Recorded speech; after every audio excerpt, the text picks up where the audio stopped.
Você já teve um sonho que parecia tão real quando você acordou? Você chegou a questionar a realidade ao seu redor?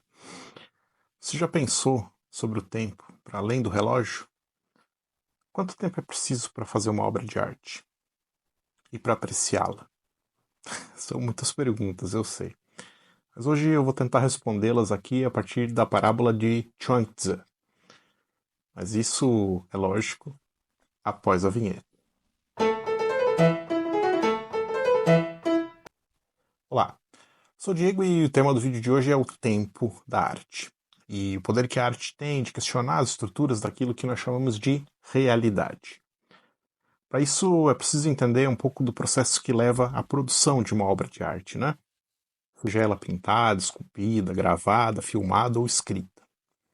E para mostrar a diferença entre o que aqui eu vou chamar de tempo da arte, em relação ao que no mundo em que a gente vive, né, se entende como tempo do trabalho, eu vou retomar a parábola de Chuang-Tzu. Chuang-Tzu foi um escritor e filósofo chinês, né, que morreu aproximadamente ali 275 antes da Era Comum.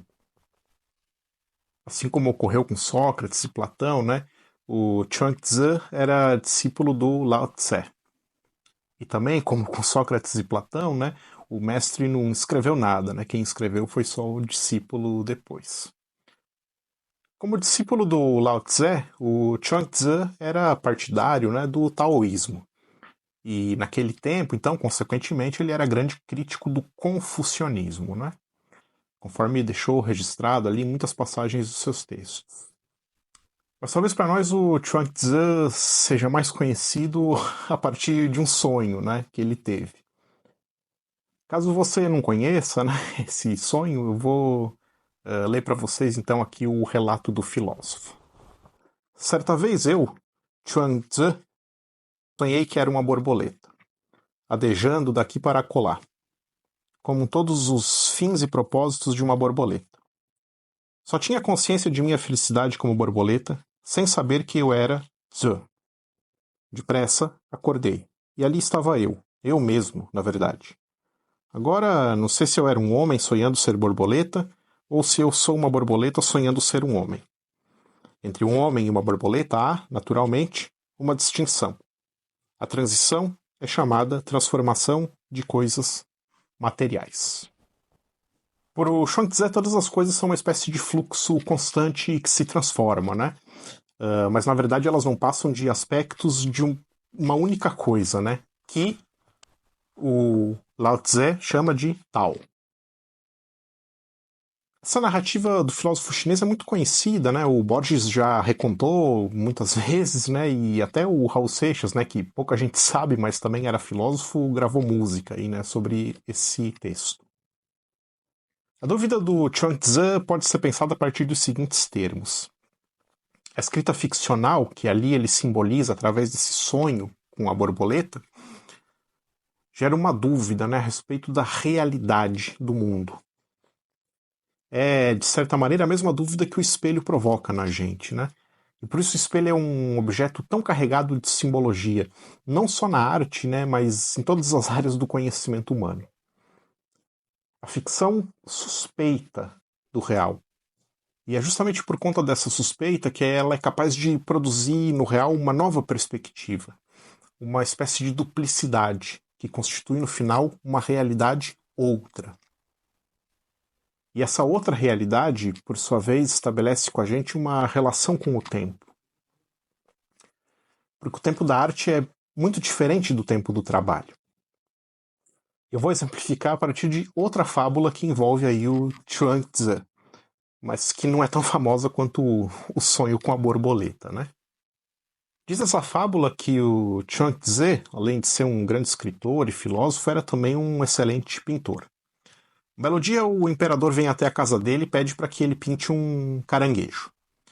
Ele fala para o imperador que para pintar esse caranguejo ele precisa de 5 anos, uma casa e 12 servos. O imperador dá tudo isso para ele e vai embora. Quando o imperador volta, depois de 5 anos, ele encontra o Chuang-Tzu olhando para uma tela vazia, né? E aí ele pergunta o que aconteceu, né? Por que o caranguejo ainda não está pronto? O Chuang-Tzu fala para ele que ele precisa de mais 5 anos ainda para pintar o caranguejo. O imperador, de novo, né, concede para ele ali esses 5 anos e vai embora. Quando o imperador volta, depois de mais 5 anos, ou seja, aí já deu 10 anos, né, ele encontra de novo o Chuang-Tzu na frente da tela, em branco. Só que quando ele entra na casa do Chuang-Tzu, o Chuang-Tzu, com um gesto do pincel, desenha o caranguejo mais belo que jamais existiu. Essa fábula foi retomada pelo Ítalo Calvino, né, nas suas 6 propostas para o próximo milênio, que na verdade são 5, né? Justamente na conferência que ele fala sobre a rapidez.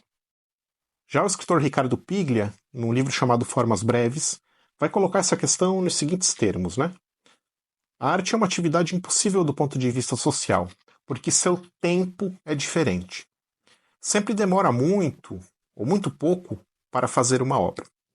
Afinal, quanto tempo Chuang-Tzu leva para desenhar o quadro? Bom, se o Chuang-Tzu levou 10 anos, ou 5 minutos, ou 5 segundos para desenhar o caranguejo, na verdade é irrelevante, né? Isso porque, como disse o Piglia, o tempo da arte é diferente. Criar uma obra de arte é geralmente confundido com aquilo que o senso comum, né, desde a modernidade, classificou como tempo livre, né? Só que aí reside um problema central.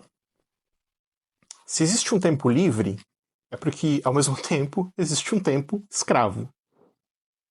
E esse tempo escravo é o tempo das nossas vidas, né? Que, por exemplo, na Inglaterra do século XIX chegava até a 16 horas por dia, no qual nós temos que trabalhar em empregos que geralmente nós odiamos para que os outros enriqueçam e aí eles sim possam desfrutar dessa experiência da arte no nosso lugar.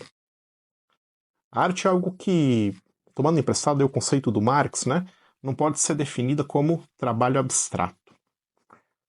Por isso, inclusive, as vanguardas históricas atuaram a partir desse princípio conspiratório, né, que buscava, de certa maneira, retirar a arte dessa relação de produto-consumidor, no qual ela se coloca desde fins do século XIX.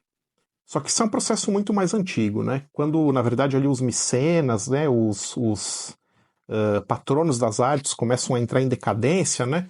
Lá pelo século XVIII, ainda antes, o artista se torna, por sua vez, esse desempregado crônico, né? Que vai estar sempre na corda bamba.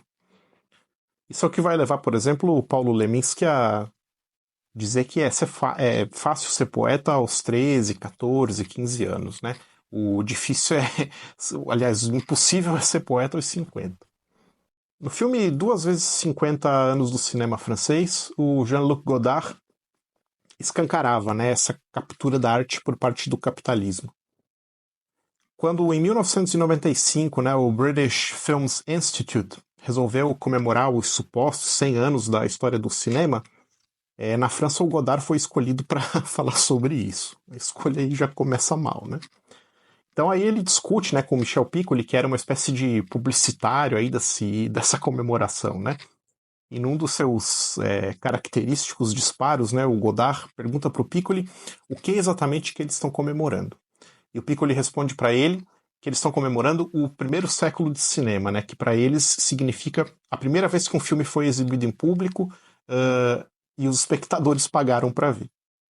O Godard então responde para ele que na verdade eles estão celebrando a exploração do cinema, né, e não a sua produção. Ou seja, que toda essa epopeia, né, construída pelo British Films Institute a respeito do nascimento do cinema se resumiria oficialmente à cobrança de um ingresso. Né? Escrever ficção é, de certa maneira, se entregar à ausência do tempo, ou à ausência de tempo. Pelo menos desse tempo escravo, né? Assim como ler um livro ou apreciar uma obra de arte escapa do tempo. Mas eu falo aqui de apreciação verdadeira, né? Não desse tipo de apreciação que se faz hoje em dia de forma turística, né? Sempre intermediada pela máquina, né? Exemplo disso, as milhares de pessoas que vão diariamente ao Louvre, né? Se acotovelam lá, encaram filas intermináveis para chegar na frente da Mona Lisa e aí em 3 segundos tiram uma foto, vão embora, chegam em casa e postam essa foto nas redes sociais. Essa pessoa realmente viu o quadro, né? Ou ela deixou que a máquina tivesse essa experiência por ela? A resposta seria que nós precisamos de muito tempo, né, para apreciar uma obra de arte. Mas para isso é necessário entrar numa outra lógica em relação ao tempo. pergunta que fica então é, né? Quantos escritores, quantos pintores, quantos artistas genuinamente únicos, né, não morreram atrás de um balcão de loja, né, num caixa de supermercado, sei lá. Evidente que estabelecer essa relação diferente com o tempo, né, significa, de certa maneira, realizar mudanças profundas no nosso modo de vida coletivo, né? Até porque isso não é uma coisa que vai ser resolvida de forma individual. Mas ao mesmo tempo, do jeito que tá, né, a coisa, nós vamos continuar testemunhando príncipes árabes comprando quadros do Picasso para decorar a parede do seu iate, né? Ou seja, a obra de arte é uma espécie de extensão decorativa do tapete persa, né? Isso traz, de certa maneira, um outro debate, né? Será que as obras de arte poderiam ser comercializadas? Poderiam ser tornadas propriedade privada? Mas isso é um debate para um outro tempo. Eu sou Diego e até a próxima.